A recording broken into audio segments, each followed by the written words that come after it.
Magandang oras sa lahat at magandang buhay sa ating mga katiats. At sa mga bago pa lamang nakabukas sa ating channel, ay huwag niyong kalimutan i-subscribe ito.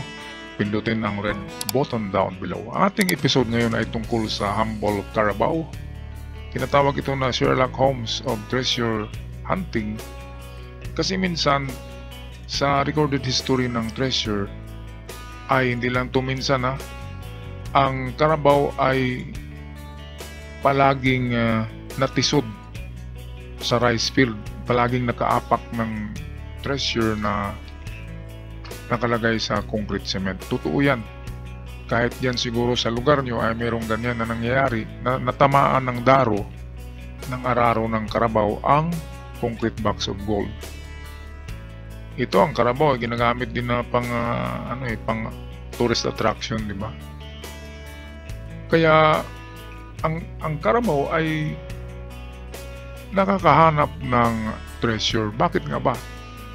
Ano bang reason? Anong scientific na reason na bakit attracted ang Carabao sa ginto ng Yamashita Treasures? Well, ang unang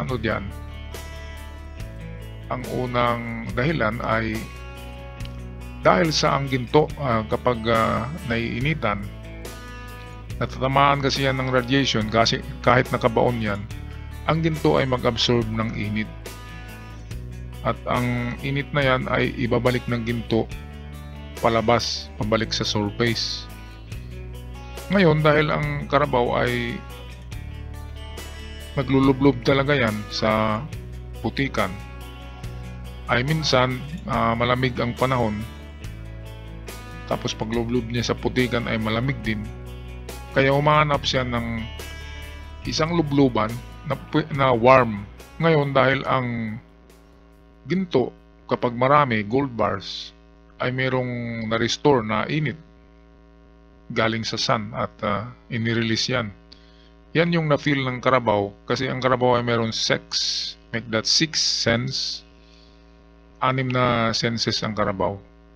Meron silang parang third eye at yung sense of feeling, yung na-feel nila na mayroong aura. Kasi ang aura of gold ay parang may energy yan eh. Yan ang kailangan ng Carabao para hindi gaano silang lalamigin.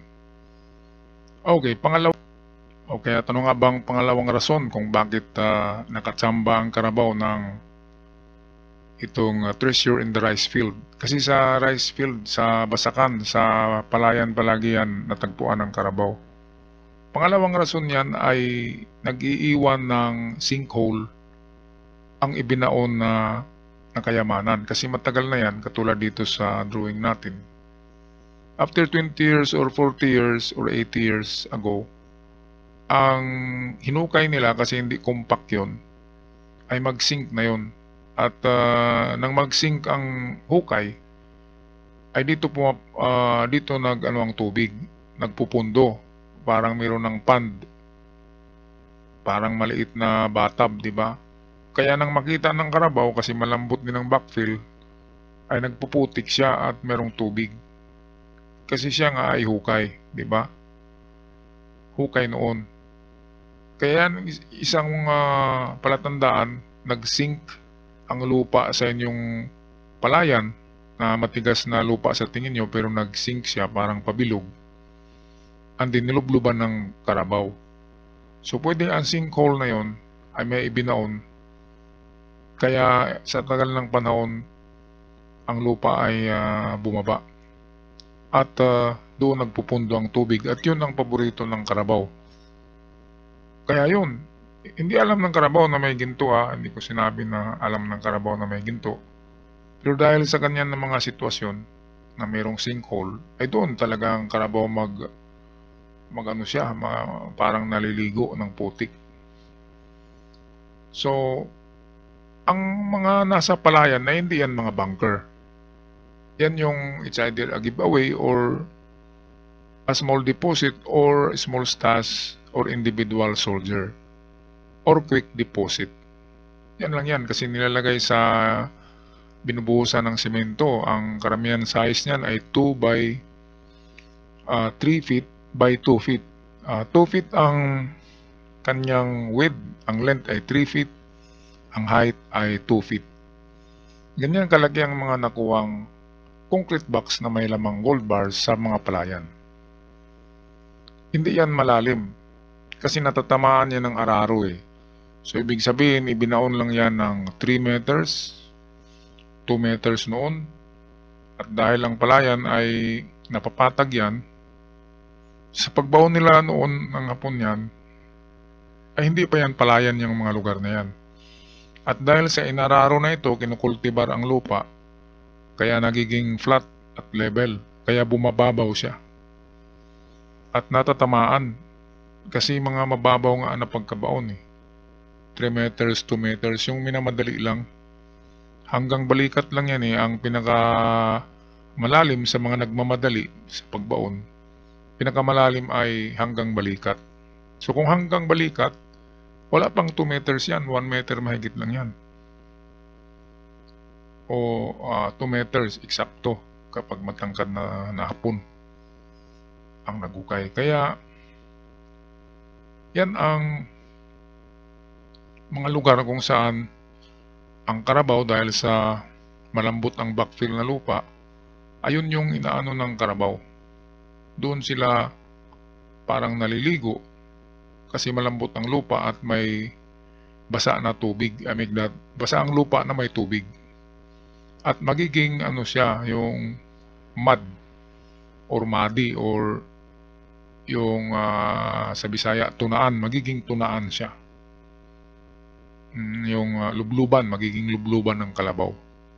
Pero underneath niyan, wala pang 1 meter, wala pang 2 meters, 1 meter mahigit, ay pwede sa lubluban ng kalabaw ay merong nakabaon.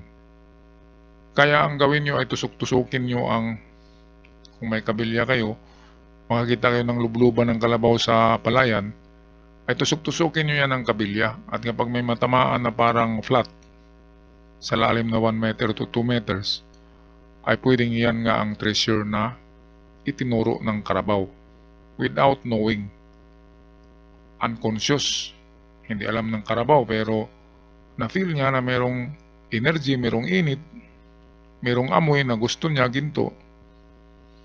At hindi lang yan, malambot na ang backfill at nag-sink na ito, kaya tamang-tama talaga na paliguan niya. Gawin niyang lubluban. So, napakaganda, di ba? So, yan ang ating Sherlock Holmes. Parang detective si Sherlock Holmes. Detective yan. Sikat yan na detective. At ang karabaw ay hindi lang natin alam na marunong pala maghanap yan ng ginto. So, dito sa ating ilustrasyon, ayan, nakita nyo na mismo sa baba ng kalabaw na naglulublob ay 1 meter lang approximately ang lalim ay merong concrete box. At ang laman yan ay of course 4 to 6 gold bars. Pwedeng 4 lang at pwedeng 6. Malalaki kasi yan na gold bars. Yan ay halos 1 foot ang haba niyan eh. And then tumitimbang ng 20 kilos. Well, ang kilo ngayon, 1 kilo is 5 million na eh. Tumaas, nung last year ay 4 million lang. Ang 1 kilo of gold. Ang gramo nga ay 5,000 mahigit eh.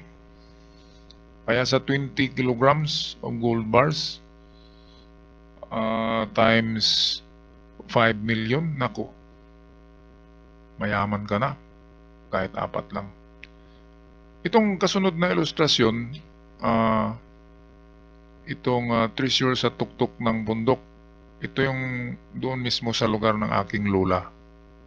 Kwininto yan ng lola ko mismo. Nung maliit pa kasi ako, sabi ko, Lola, bakit may kahoy sa ibabaw sa tuktok ng bundok? Sabi ng lola ko, yan kasi tinatalian niya ng ng kalabaw, naglipat ng kalabaw. Diyan matutulog ang kalabaw, tinatali sa kahoy. And then, kwento na aking lola na yung kahoy na yan na nakita mo, diyan tinali yung kalabaw na natisod sa semento na lapida na may lamang mga alahas. So yan yung drawing ko, merong kalabaw. Ang kwento niyan, doon talaga yun na nililipat ng may-ari. Galing sa palayan, ito sa drawing sa baba. Talagang inaakyat niya doon sa taas yung kalabaw pag hapon na. Doon na matutulog yung kalabaw para hindi nakawin sa baba. Ngayon, kung ilang taon na yun na ginagawa niya na ganyan paulit-ulit, isang araw ay natumba yung kanyang kalabaw, natumba kasi na-slide. Kasi yung naapakan ng kalabaw ay lapida na ganyan kalaki, yung 3 feet. 3 feet by 2 feet. Malapad lang daw. At nang tingnan niya, nagtaka siya bakit merong parang maliit na pantyon sa bundok. Ano lang talaga, yung level lang sa ground. And then napansin niya na yun nga, ay simento kasi naapakan ng kalabaw, natisod ng kalabaw na slide. At nang basagin niya, mga alahas. At milyones na yun, sa panahon na yun, milyones na ang worth.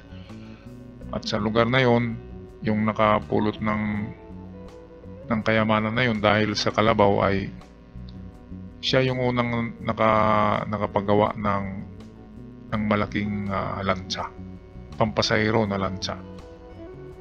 At yumaman siya, iba yung buhay niya kaysa mga tao doon sa lugar na yun.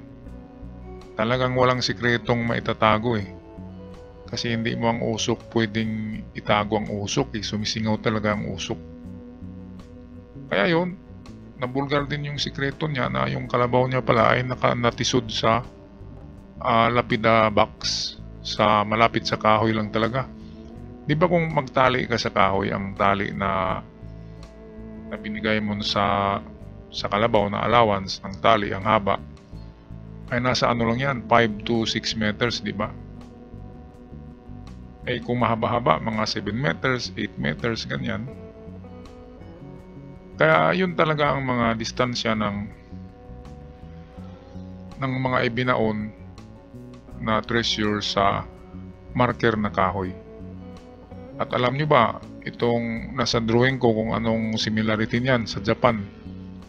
Diba? Nasabi ko na noon na ang Hapon mahilig magbaon sa tuktok ng mga bundok na hugis, volcano. Okay, kasi ang Mount Fuji ay isang volcano yan sa Japan na napakalaki. At perfect cone siya katulad ng Mayon volcano. Kaya kapag nakakita sila dito ng katulad noon na itsura na bundok, madaling tandaan kasi Mount Fuji. Yun ang kanilang pinagbaunan at tataniman nila sa tuktok. Okay, so yan lang ang aking kwento sa inyo tungkol sa humble Carabao natin, Live Pointer for Treasures. Ako'y magpaalam na, huwag kalimutan mag-subscribe sa ating channel. God bless us all.